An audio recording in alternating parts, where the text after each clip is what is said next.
Nicki Minaj, she went on another Twitter rant and she still got JayZ and Rock Nation in every tweet.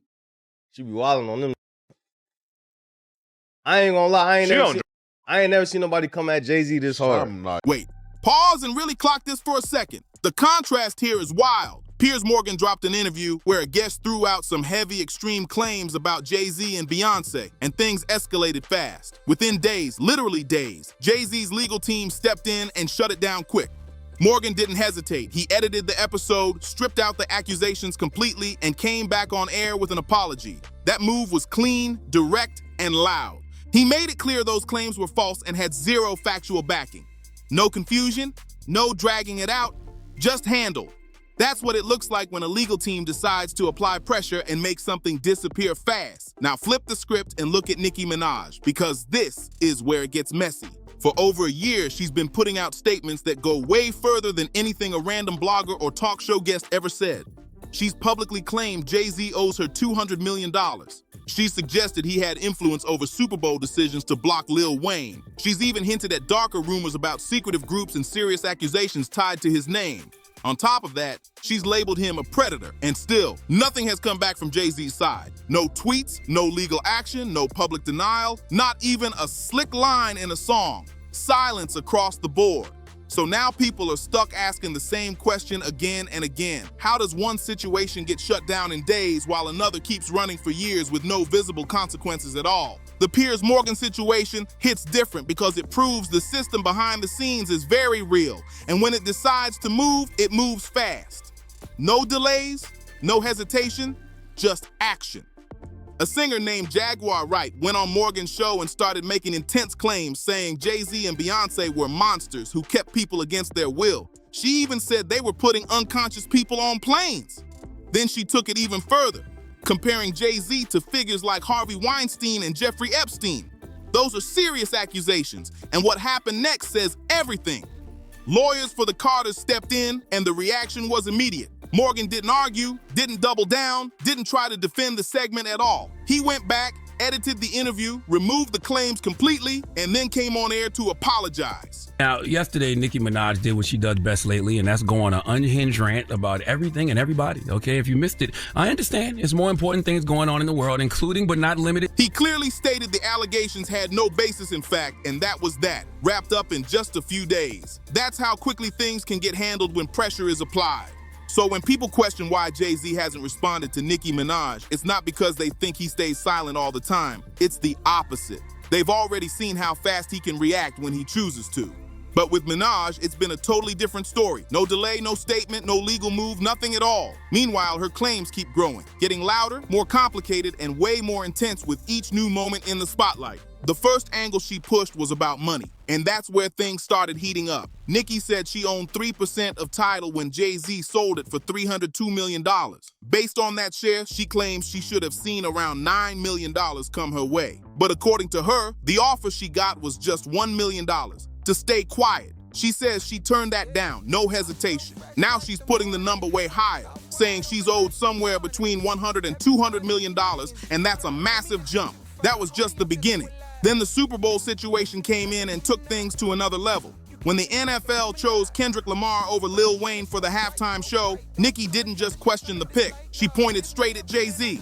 She posted that his issues with Birdman, Drake, and herself led him to block Wayne on purpose. She called Wayne the greatest of all time and made it clear she believes this wasn't business. It was personal. In her eyes, power was being used to settle scores, and that changed the whole tone of the situation. Then things took a much darker turn. During the 2026 Grammys, while everything was still live, Nicki flooded her social media with posts that went far beyond money or music politics. She started making claims about celebrities doing extreme and disturbing things to gain and keep power, pushing the situation into territory that had people seriously shocked and questioning everything they were seeing unfold in real time. Then she took it even further and made some of the most intense claims yet. She directly linked JayZ, Beyonce, and even a political party to a secretive, dark group. She also posted photos of JayZ with Aaliyah and a young Beyonce, suggesting there were inappropriate situations involving minors. Legend Billie Eilish, Phineas, Nicki Minaj is not here. She is not here.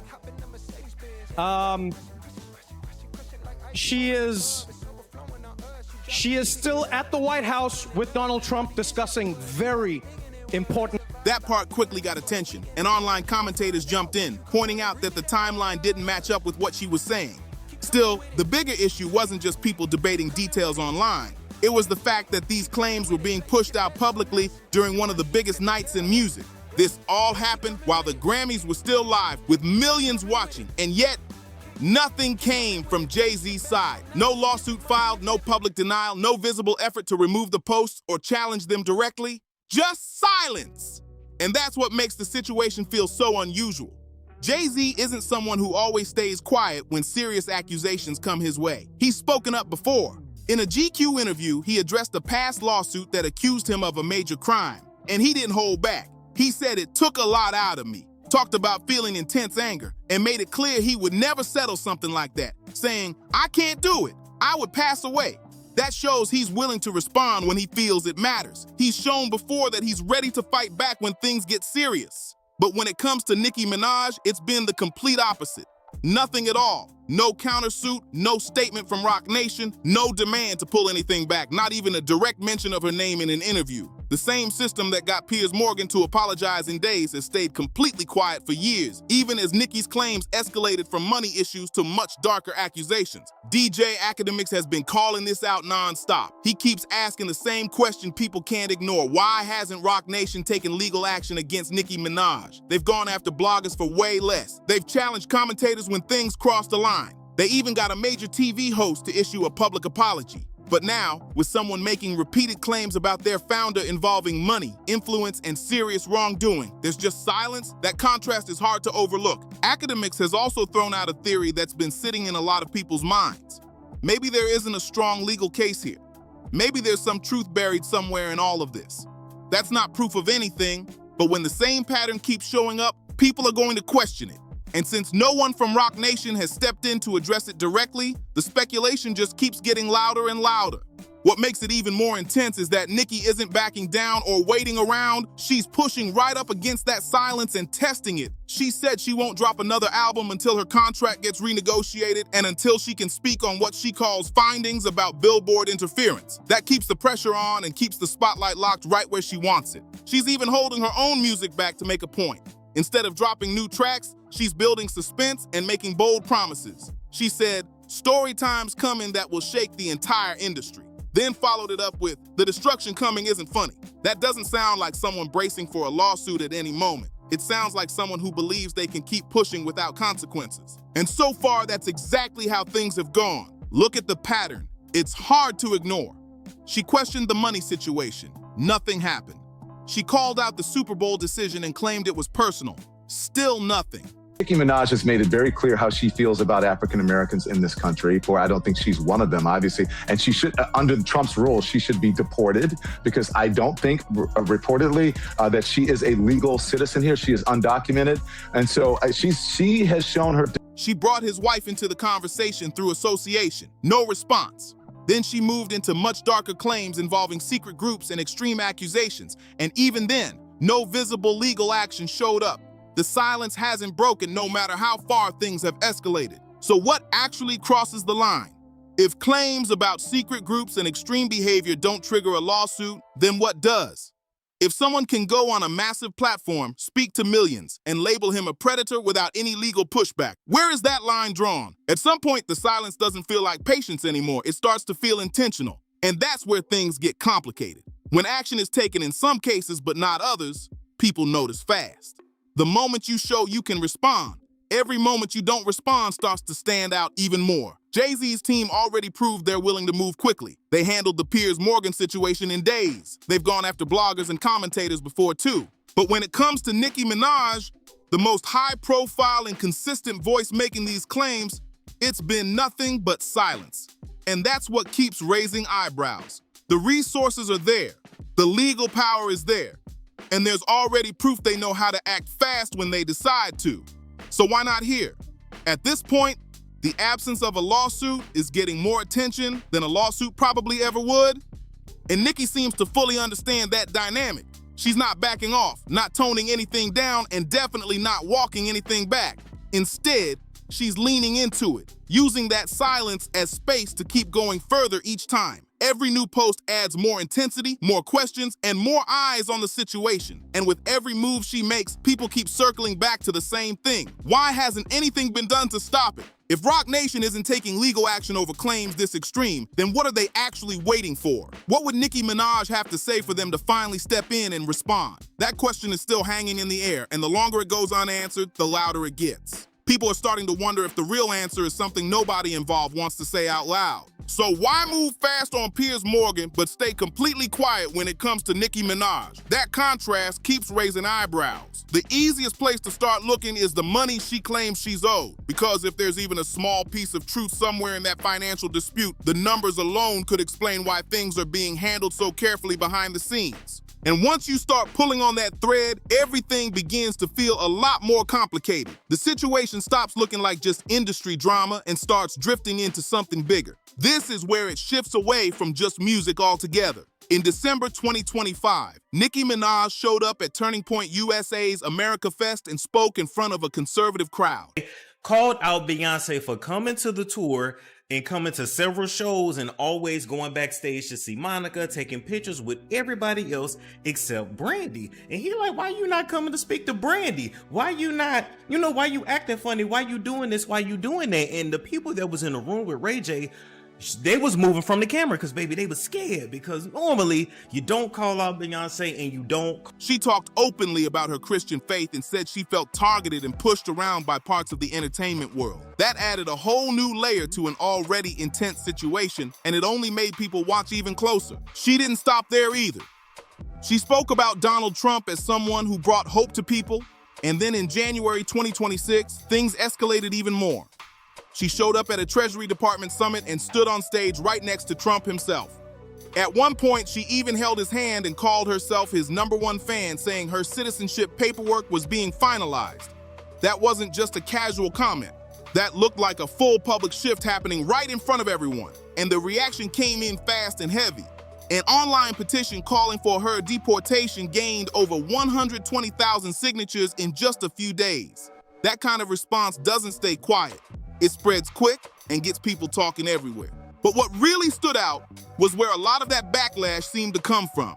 A large portion came from members of her own LGBTQ+ fan base, the same community that had supported her through multiple controversies over the years. Some former fans started speaking out, saying they felt betrayed and disappointed. They argued that she had turned her back on people who had been there for her from the beginning, and that made the situation even more emotional and intense. Some critics said she traded loyalty for political points, and that idea spread fast. Celebrities who once praised her suddenly went quiet, and collaborators started keeping their distance. You could almost see the shift happening in real time, like her support system was cracking under pressure. And underneath all of that noise, one question kept coming back again and again. Did her ongoing feud with JayZ play a role in pushing her to this point? Because from her perspective, she's been feeling shut out of the mainstream industry for a while now. There have been long public tensions with artists like Cardi B and Megan Thee Stallion, both connected to Roc Nation in different ways.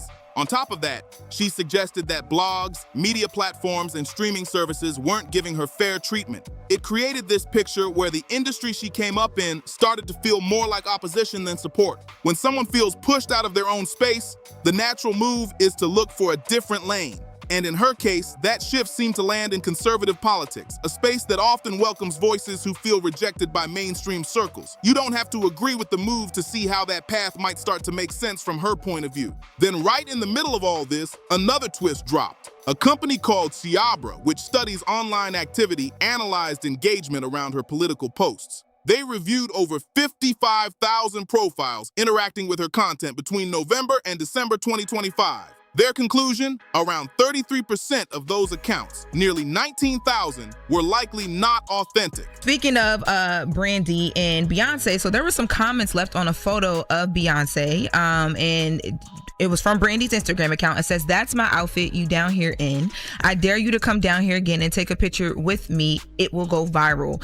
I reached out to see if these comments were real. They were real, and I was told that Brandy's Instagram account was hacked, and then they also posted that to Brandy. That added a whole new layer to the situation and raised even more questions about what was really happening behind the scenes. The report claimed There was a coordinated wave of fake accounts boosting her political content, making it look bigger and louder than it might have been. But this is where things start to get unclear. Ciara never revealed who actually commissioned the report, and that raised eyebrows right away. Then someone close to Minaj pointed out something interesting. Ciara's brand and entertainment council includes Roc Nation's chief digital officer. That kind of connection doesn't prove anything by itself, but it's definitely the type of detail people latch on to fast. So now the questions start stacking up. Was this really just a neutral analysis of bot activity, or was there another motive behind it? Was someone trying to shape the narrative and make her political shift seem less genuine?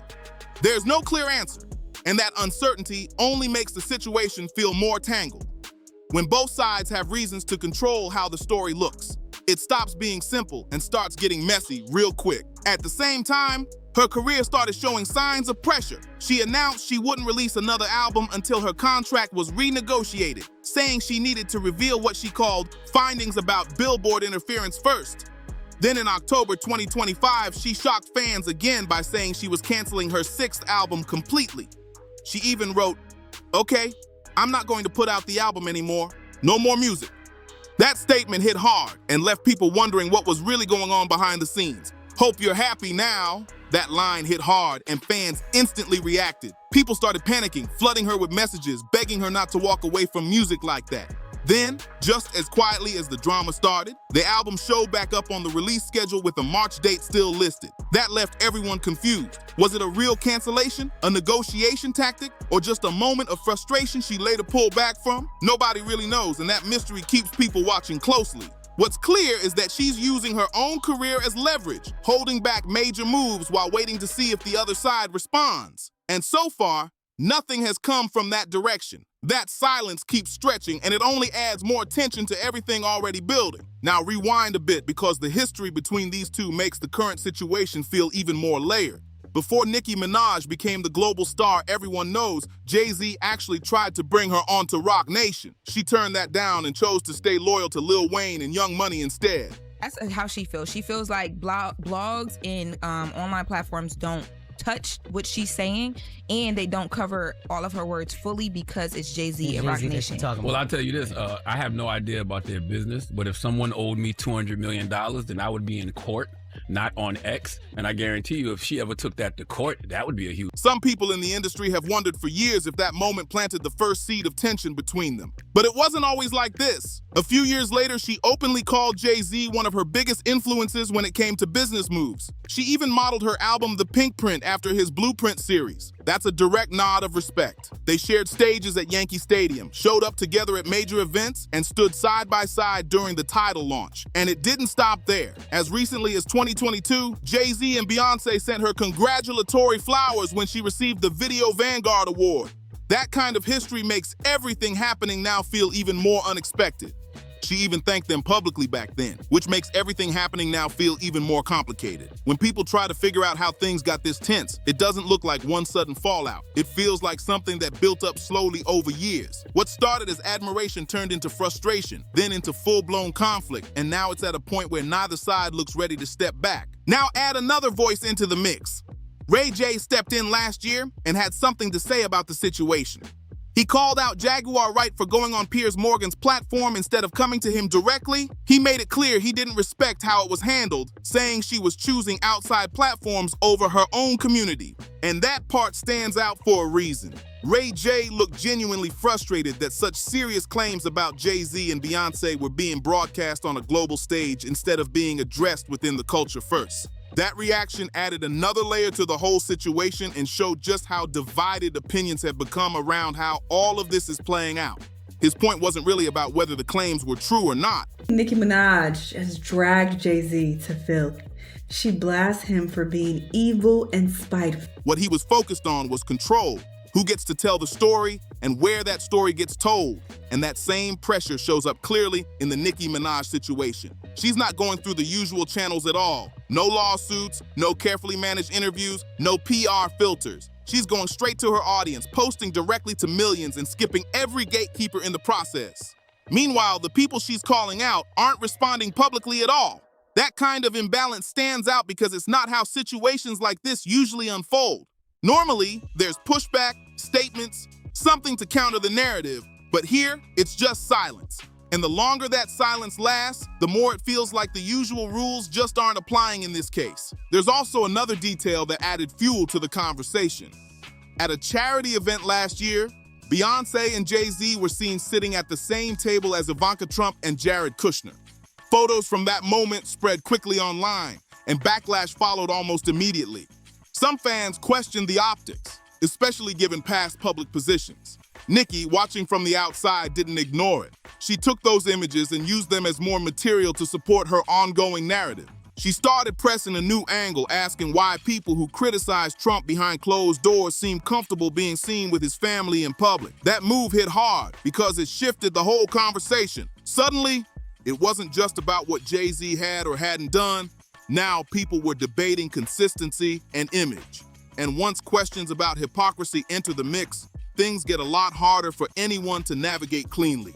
At that point, both sides are no longer just defending one issue. They're defending everything around them, and that's when the spotlight starts widening in ways that get uncomfortable fast. Now look at Minaj's own circle, because this is where the discussion takes a different turn. Well, y'all, Nicki Minaj is back on X, and she's coming for JayZ. So in a series of tweets, Nicki Minaj is claiming that JayZ owes her $100 to $200 million so far. There are serious legal matters involving people close to her that have been part of public court records. These aren't rumors or online speculation. They're documented cases that have been widely reported. Because of that, when she makes accusations in similar categories toward others, some people begin to question the contrast.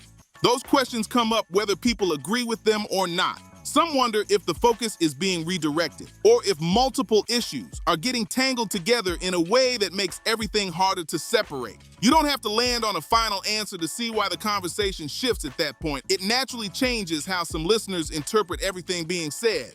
Even with all of that, the earlier points don't just disappear. The financial dispute still stands on its own. The Super Bowl situation still carries emotional weight, especially since Lil Wayne openly reacted to that decision. All of these layers are stacking on top of each other, making the entire situation feel more complex every time a new piece gets added. But those predator accusations hit differently when people place them next to the history tied to her own circle. There's an echo there, and that echo makes it harder for some to see her as a completely neutral voice while she's calling out someone else's reputation. That contrast doesn't go unnoticed, and it changes how the message lands for a lot of listeners. So after everything that's happened, where does this situation actually stand? And even though he wasn't named, but JayZ's decision to have Kendrick Lamar headline the Super Bowl. You've got the political shift that pushed away part of her core fan base. The bot analysis that raised questions about how real some of that online support was. The album standoff that still feels unpredictable. The past admiration that makes this conflict feel more personal than business. The debate over who controls the narrative, with Ray J stepping in as an unexpected voice. The backlash tied to those Trump family photos, and the family-related context that adds a layer of tension to her strongest accusations. All of these pieces are stacked on top of each other, making the situation more intense with every turn. But despite all of that noise, what has actually changed? JayZ still hasn't responded publicly. Roc Nation still hasn't taken legal action. Nicki Minaj still hasn't released the album. She's still hinting that more revelations are coming, and the silence from the other side hasn't broken at all. That's what keeps this whole situation locked in place. The standoff is still active. The tension is still building. And every new detail just makes that original silence feel harder to explain, not easier. So it all circles back to the same question people can't stop asking. If major accusations, ongoing escalation, political moves, and a full year of public pressure still haven't triggered any visible legal response, JayZ is extremely jealous, extremely controlling, and extreme. Then what exactly are they waiting for? So what would it actually take for a response to finally happen? What line would Nicki Minaj have to cross before action is taken? And if there really is no line, then people are going to keep questioning what that silence means for everything she's been saying. Because one thing is already clear: the system can move when it wants to. That was proven with the Piers Morgan situation. So if nothing is happening here, it starts to look less like hesitation and more like a choice. And that's the part nobody can fully explain. Is JayZ staying quiet to avoid giving her more attention, or is there something deeper behind the silence? That question keeps getting louder every time something new drops. Now I want to hear from you. What do you think is really going on here? Is the silence strategic, or does it raise more questions than answers? And if nothing changes, what do you think Nicki does next? Make sure to like, subscribe, share this video, and drop your thoughts in the comments below.